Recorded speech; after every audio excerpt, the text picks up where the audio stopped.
Welcome to part 2 of the Lee Enfield build, and today we're going to remove this butchered fore-wood and replace it with this better looking fore-wood. It does have a few issues though, and we will suss them out.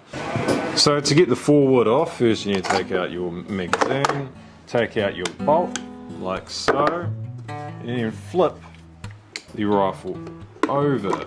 As you'll be able to tell, this screw here actually has a spring underneath it, so the inner barrel band, which is under here, which I hopefully will be showing you on your screen right now, actually is under spring tension. So we put this screw to the side, and then we're going to undo this one right here. Now it's time to undo this last screw right here.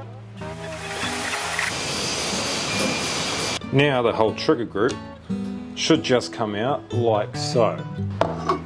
Once trigger group is out, you can then take the fore-wood off. Fore-wood should just come right off. Easy as that. So since we have the fore-wood here out of the way, we'll quickly inspect the rifle itself for a wee bit of rust. Now I will admit I actually have already had this fore-wood off just to give it some oil so then it wouldn't, rust even more while I am not using it and it's just sitting in the safe. At this stage, from what I can see, there's a minimal amount of rust. There is a wee bit on the actual receiver and so forth, which I'll show you now.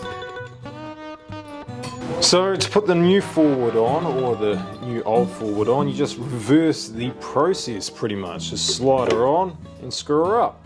But I have one problem, that is the inner barrel band. Now would you look at that, this looks 100% better than this old, dare I say it, hunk of shit piece of wood. It was butchered by some maniac. But this piece of wood does have one significant problem, apart from the fact that we can't use the inner barrel band, and that is the crack that runs along the front of it. There is a crack right here, and you can actually flick the piece of wood. So what I'm going to do is actually glue it. So yes, that does mean I have to take the stock back off just after I put it on to show you guys the new stock. Got to worry about gluing this crack together because I can't have that. On your screen right now you will be able to see me wiping away the excess glue that I had shoved in the crack.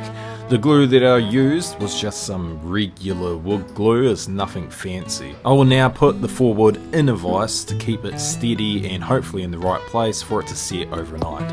Back now on day 2, the glue should be set. Now let's see. Here she is. I didn't glue it perfectly flat, that's a problem, but I'm going to do something soon where you will not notice this crack. So in the video right now you can easily see the crack here and a wee bit of the wood glue that I used to glue it together. Now before, early on in the video, I did state that I wanted to put an ebony tip on here, which is a hard wood to protect it. Instead what I might do is use this wood.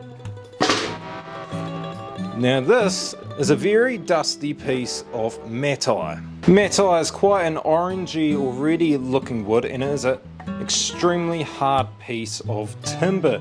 Now I'm thinking this might actually look quite funky on this. So instead of putting an ebony tip on the fore-wood, I'm going to make the probably only fore-wood for a Lee Enfield No.1 Mk3 that has a Matai tip. So right now my mic actually went dead flat and I didn't realise. So what I am explaining right now is I've put the fore-wood back on the rifle for the 100th time so I can measure out exactly how far and how long I want the so-called ebony tip, the now Matai tip, will be. So what I am doing right now is just making a rough measure and sketch of the new Matai tip. More importantly, what I also am trying to achieve is to have that inner barrel band in there as well. So I want the tip to be a wee bit longer so the inner barrel band can fit perfectly. So after everything is square, I then cut my new tip. So in my eyes, that new tip is going to be the perfect length. It is also going to fit the inner barrel band as well, which I was quite happy about. Now I'm just marking where to cut on the forward for the new tip to go. And once it's cut off, I had to stand back and admire my handiwork for a bit. So what I am doing right now is marking out where some dowels are going to go, and in this case I'm actually using just nails with the heads cut off because I didn't have any dowels lying around. Now you do need something in there to help make the tip a wee bit stronger instead of just having the tip and the forward glued flush together, because that is not strong and it will break off. So after drilling the holes for the new dowels, this is what it will look like. And to mark out where the holes on the tip are meant to be, I just put the wee nails in there, then gave the tip a wee tap with a hammer. This put 2 wee indentations where I had to drill. After gluing the tip to the forward and leaving it to dry overnight, I then whipped out my plane to make sure that the top of the tip is level with the forward. I then grabbed my gouge chisel and made a wee channel for where the barrel will go. After making the channel for where the barrel is to go, I then whipped out my plane again to start shaping the tip. And then after that, it was time to get my arm saw and to sand the wood down.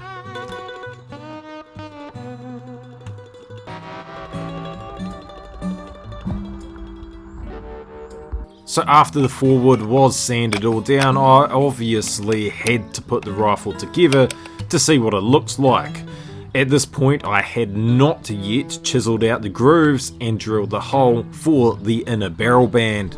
And then for about 2 hours I worked on the hole and the groove that I had to chisel out for the inner barrel band. I must say it was quite tedious to do this, but in the end I managed to get it done. After I had finished sanding and doing the wee grooves and hole for the inner barrel band, I then oiled the forward with some Danish oil, my preferred oil. And here is the rifle as it is now.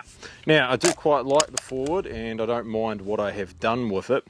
The one thing that is predominantly bugging me about the forward at the moment is where the wee slots were for the rear sight protector that would sit here.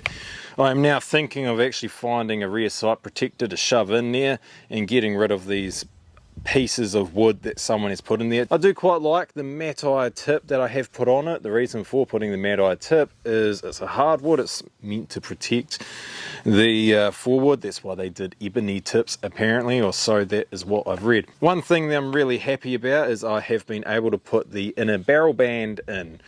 The reason for having an inner barrel band or the inner barrel band on the SMLE is it helps stop the vibration in the barrel, because these barrels are quite thin compared to the number 4s, so when they are sporterized they aren't as accurate as a number 4 Lee Enfield sporting rifle. I do want to either get rid of all the black paint that is on the inner barrel band to make it look more shiny, because I like shiny things, or I'll make it black again and good looking. Apart from that, it was a fun job. I do think I need to put more coats of oil on the forward, and I will probably do that in the future, because the next main job is to get the stock done. Bit of work to do on this, mainly just refinishing it, but also want to polish up the butt pad, so clean that up and make her look pretty once again. Bits to do that are in future videos are bluing, because she is worn to hell and back, getting the rust off the magazine and re-bluing that. The magazine is the only real part on the rifle that has a lot of rust. The rest of the rifle doesn't really, which was to my surprise. The other thing is fixing the rear sight. If you look now, it just sort of flops everywhere. Looks like the spring that is in there that's meant to keep it flattened down has snapped. There is also on where you adjust the elevation for the rear sight, the screw that sits in here with a spring to keep pressure on there is not there either, so I've got those two parts to do. Another part is to shoot it. I also have an aperture sight laying around that I've got to dig up from somewhere, and I'm thinking of putting that on here. That does involve a bit more work on the forward, but no real work on the receiver apart from unscrewing the safety, and the aperture sight will bolt straight on. One other thing that I'm thinking of doing is bedding the rifle. I've been talking to a subscriber of mine as of late. His name is Jonathan. So if you're watching this, Jonathan, big shout out to you. It's been a lot of help, and he has been helping me on ways to make the rifle more accurate, giving me tips, and he's also recommended a good book for me to read, which is on the way to me right now. And if I like the book, I'll recommend it as well to you guys. So please do like this video and subscribe and keep watching, as there's more to do on this rifle to make it better, more accurate and more fun. I'm quite liking this wee project. So please do also go follow my Instagram. You'll see some updates from this rifle every so often. You'll also see some other things I have been doing, a wee bit of pest control I do around the farm, and a few other bits and bobs that I do. So the link for that will be in the description below. Thank you all for watching.